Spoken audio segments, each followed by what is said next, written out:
नमस्कार विद्यार्थी मित्रांनो, मी प्राध्यापक प्रशांत डाकणे प्रशांत क्लासेसमध्ये आपलं पुनर्ष एकदा मनपूर्वक स्वागत करतोय. विद्यार्थी मित्रांनो, जिल्हा बँक भरती परीक्षेची तयारी करताय तर तुम्हाला बँकिंग क्षेत्राशी निगडीत असणारे महत्त्वाचे उपयोगी कोड याविषयी माहिती असणं ही खूप आवश्यक आहे. बँक परीक्षेच्या दृष्टीने तर गरजेचे आहेच, परंतु आपल्याला प्रॅक्टिकली वर्किंगसाठी सुद्धा ह्या कोडची माहिती असणं खूप आवश्यक आहे. कारण या कोडवरती तुम्हाला परीक्षेला प्रश्न विचारले जातात. येते लक्षात? परंतु आपण काय करतो, नुसते पुस्तकं रट्टा यामागेच लागलेलो असतो. थोडं प्रॅक्टिकली नॉलेजही तुम्ही यामध्ये घ्या, जेणेकरून तुम्हाला त्याचा परीक्षेला नक्कीच फायदा होतो. येते लक्षात? तर आज आपण बेसिक बँकिंग क्षेत्राशी निगडीत असणाऱ्या उपयुक्त बँकिंग व्यवहाराशी निगडीत असलेले कोड याविषयी माहिती घेणार आहोत. आणि लेक्चर आवडल्यास लाईक करा आणि सर्वात महत्त्वाचं आपल्या मित्रमैत्रिणींपर्यंत हे व्हिडिओ पोहोचवा. आपल्या ह्या उपयुक्त नोट्स आहेत, ज्यामध्ये अगदी सोप्या साध्या भाषेमध्ये कंटेंट मुद्दे मी पॉईंट्स त्यामध्ये कव्हर केलेले आहेत, जेणेकरून तुम्हाला बँक भरती परीक्षेच्या दृष्टीने त्याचा नक्कीच त्या ठिकाणी फायदा होईल. चला, सगळ्यात महत्त्वाचं आपण आता काही महत्त्वाचे कोड समजून घेणार आहोत. तर पहिला कोड जो तुमचा आहे MICR. आता MICR बऱ्याच वेळा विद्यार्थ्यांनी हा MICR कोड ऐकलाय असेल किंवा काहींना माहिती असेल, पण आता ज्यांना माहित नाही त्यांनी व्यवस्थित लक्ष द्या. ज्यांना माहिती असेल तर त्यांनी पुन्हा एकदा हे सेक्शन समजून घ्या. MICR हा कोड बँकिंग व्यवहारासाठी अत्यंत महत्त्वाचा असतो, ज्यामध्ये सगळ्यात महत्त्वाचं बँक डेटाची माहिती यामध्ये MICR कोडमध्ये दिलेली असते. खास करून हे कोड तुम्हाला चेकमध्ये बघायला मिळतील, जे चेक असतात बँकांचे, बरोबर. तर बँकांच्या चेकच्या स्वरूपात तुम्हाला हे कोड या ठिकाणी बघा. आता या पद्धतीचा चेक असेल तर इथे तुम्हाला खाली तळाशी एक कोड दिलेला असतो. ओके, अशा पद्धतीचा एक कोड असतो या ठिकाणी. तर ह्या कोडमध्ये तुम्हाला MICR, याला आपण काय म्हणतो, MICR चा कोड. आणि आता लेटेस्टमध्ये काही बँकांनी तुमचं पासबुक आहे बघा, पासबुकवरती आता तुम्हाला कोड दिलेले आहेत. मग आता बऱ्याच वेळा खातेदारांना बँकेमध्ये आपल्या पासबुकचं प्रिंट मारण्यासाठी रांगेत उभं राहण्यापेक्षा आता बँकेने काय केलं आहे, ATMच्या शेजारी पासबुक प्रिंट मशीन तुम्हाला दिलेली आहे, बरोबर की नाही. काही ठराविक बँकांनी दिलेले आहे. तर त्यामध्ये त्या पासबुकवर तुम्हाला कोड दिला जाणार. मग तुम्ही त्या पासबुक त्या मशीनमध्ये टाकायचं. तुमचं बँकिंगची डिटेल डाटा माहिती तुमच्या पासबुकवर प्रिंट होऊन येणार. ओके, पॉईंट लक्षात आला. म्हणून मॅग्नेटिक इंक कॅरेक्टर रिकग्निशन हा त्याचा फुल फॉर्म आहे, चुंबकीय शाहीतील अक्षर ओळख प्रणाली. MICR हा कोड एक बँकिंग प्रणालीच्या डेटा माहिती ओळखण्यासाठी हा कोड त्या ठिकाणी वापरला जातो. परीक्षेला प्रश्न विचारले जातात, त्यामुळे लक्षात असू द्या. हा कोड इलेक्ट्रॉनिक क्लिअरिंग सिस्टीमच्या माध्यमांमध्ये सहभागी असलेला हा महत्त्वाचा कोड आहे, ज्यामध्ये शहर कोड नाव असतं, त्यानंतर बँक कोड असतं आणि शाखा कोड असतं. असा एकंदरीत हा कोड या ठिकाणी बनवलेला असतो. आणि MICR कोड चेकच्या तळाशी असतो, हा एक पॉईंट या ठिकाणी लक्षात घ्या. त्यानंतर सामान्यतः बँक खात्यांमध्ये जे बचत खाते आहे त्यांच्या पासबुकवरती सुद्धा तुम्हाला हे कोड आता बँक प्रणाली छापून देत आहे. मग तुम्हाला बँकेत जास्त जाण्याची आवश्यकता नाहीये. मशीनमध्ये त्या ठिकाणी जाऊन तुम्ही तुमचं प्रिंट करू शकतात पासबुक. ओके, तर या पद्धतीचा हा टॉपिक आहे. अगदी छोटा आहे, परंतु यावर तुम्हाला महत्त्वाचे 2 प्रश्न हे विचारले जातात. एक फुल फॉर्म आणि MICR कोड कशाशी निगडीत आहे, तेवढं लक्षात ठेवायचं. त्यानंतर पुढचा IFSC कोड. आता बऱ्याच विद्यार्थ्यांना IFSC कोड माहिती असेल, बरोबर की नाही. आता काही विद्यार्थ्यांना माहित नसेल तर समजून घ्या. IFSC कोड हा कशाशी निगडीत आहे, तर पहिला फुल फॉर्म समजून घेऊया. इंडियन फायनान्शियल सिस्टीम कोड ज्याला आपण म्हणतो, ज्यामध्ये भारतीय वित्त प्रणाली कोड असं म्हणतो, ज्यामध्ये IFC चा जो कोड आहे तो 11 अंकी कोड आहे. किती? 11 अंकी कोड आहे. आणि यामध्ये न्यूमरिकल्स आणि अल्फाबेट्स दोघांचाही सहभाग असतो. आणि बघा, तुम्ही बऱ्याच वेळा बँकिंग व्यवहार करत असताना तुम्ही IFSC कोड किंवा स्कॉलरशिपचे काही तुम्ही फॉर्म भरतात, त्यावेळेस तुम्हाला बँकिंग डिटेलमध्ये IFSC कोड टाका असा प्रश्न येतो, बरोबर. किंवा सॉरी, त्या ठिकाणी ऑप्शन येतं IFSC कोड काय आहे तो तुमचा बँकेचा टाका. आता याच्यावरती तुम्हाला परीक्षेला प्रश्न विचारतात की IFSC कोडचा फुल फॉर्म काय, IFSC कोड किती अंकी असतो आणि तो कशाशी निगडीत आहे. तर IFSC कोड हा बँकिंग व्यवहाराशी निगडीत आहे, हा पहिला पॉईंट लक्षात घ्या. म्हणून IFSC कोड RTGS असेल, IMPS असेल, या घटकांसाठी पैसे हस्तांतरण करण्यासाठी म्हणजेच बँकिंग व्यवहाराच्या निगडीत तो आहे. त्यामध्ये सगळ्यात महत्त्वाचं या पद्धतीचा IFSC कोड असतो बघा. ओके, यामध्ये फक्त आपल्याला एवढंच लक्षात ठेवायचं आहे, फुल फॉर्म, 11 अंकी, IFSC कोड आणि कशाशी निगडीत आहे. या 3 घटकांमध्ये तुम्हाला परीक्षेला प्रश्न हे विचारले जातात.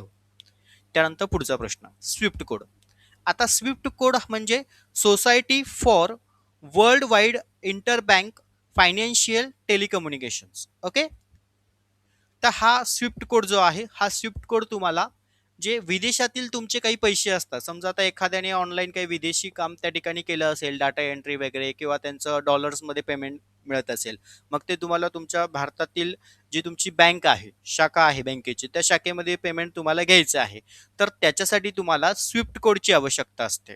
ओके, म्हणून हा एक आंतरबँक वित्त दूरसंचार संस्थेशी निगडीत असणार आहे. त्यामुळे स्विफ्ट कोड हा वित्तीय संस्था सुरक्षित प्रणाली संदेश, माहिती आणि व्यवहाराच्या सूचना पाठवण्यासाठी वापरला जातो. मग ह्या स्विफ्ट कोडमध्ये विशेषतः कोड 8 किंवा 11 अंकीचा त्या ठिकाणी प्रदान केलेला असतो, कारण प्रत्येक बँकांचा हेड ऑफिसचा स्विफ्ट कोड असतो. प्रत्येक बँकांच्या हेड ऑफिसचा स्विफ्ट कोड असतो, एक लक्षात घ्या. आता जसे की फॉर एक्झाम्पल समजा आता तुमचं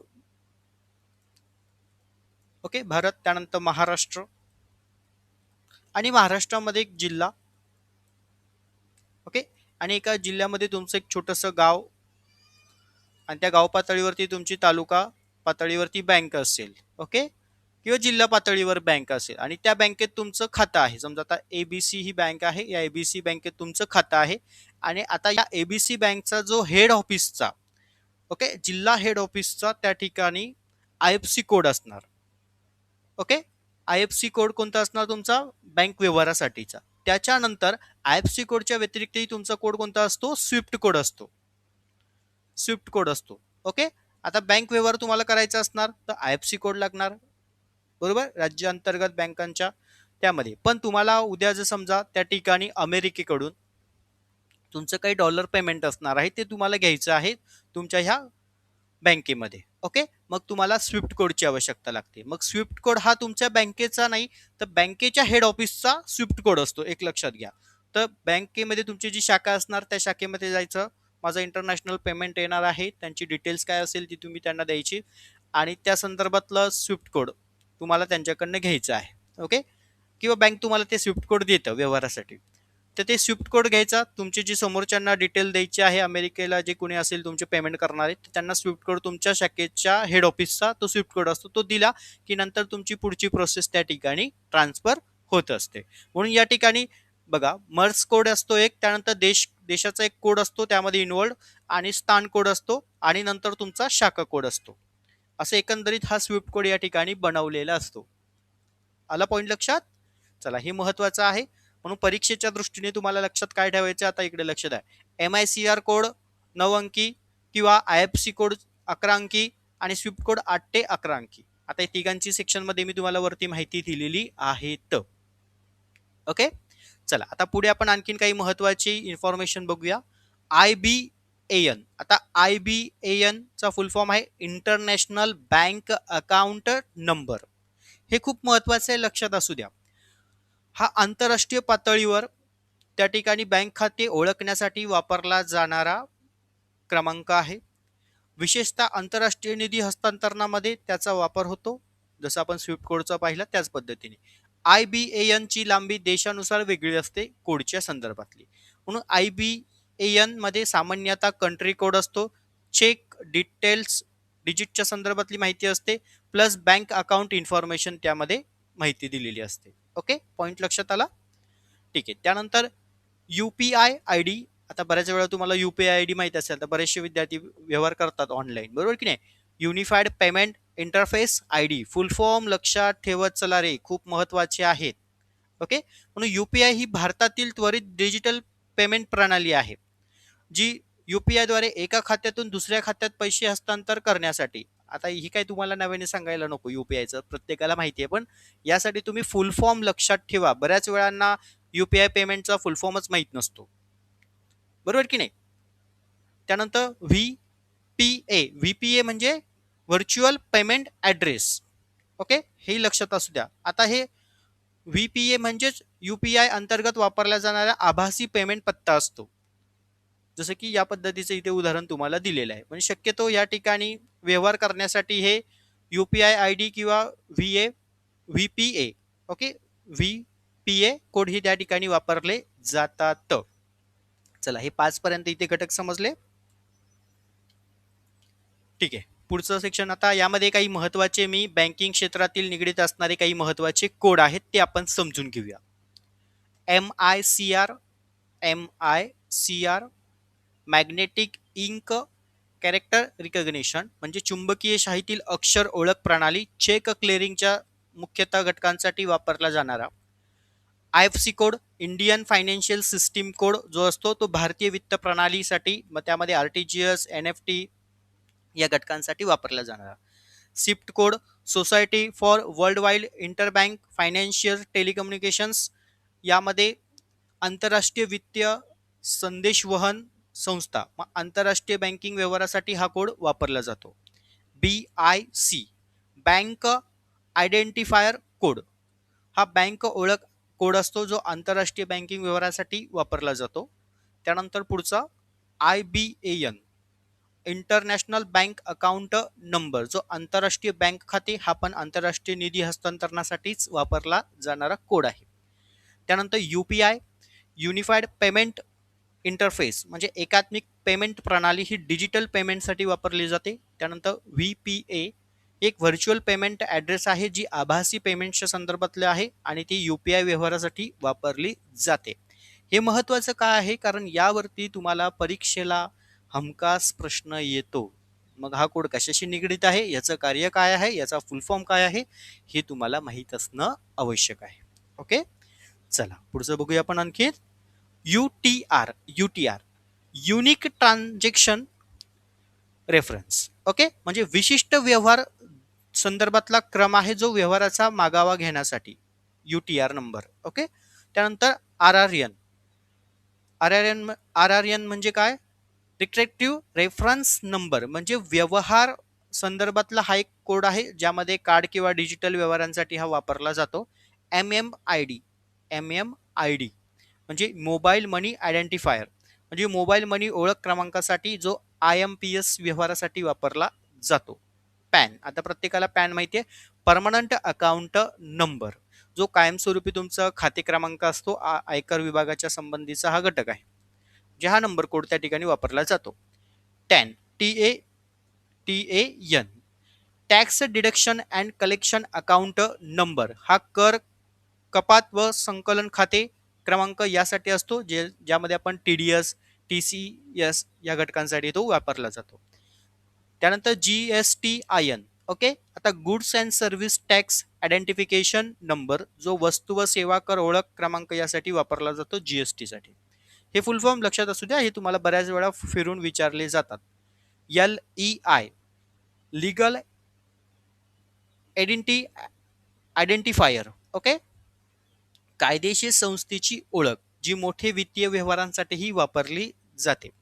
त्यानंतर पुढचं ISIN international securities identification number, जो आंतरराष्ट्रीय सिक्युरिटीचा ओळख क्रमांक असतो, जो तुम्हाला शेअर्स बॉन्ड्सच्या व्यवहारासाठी वापरला जातो. ओके, चला हे महत्त्वाचे काही निवडक आयडेंटिफिकेशनचे जे कोड आहेत त्यांचे फुल फॉर्म आणि तो कशासाठी वापरतात ही बेसिक माहिती आहे, हे प्रत्येकाला माहिती असणं आवश्यक आहे व्यवहारासाठी.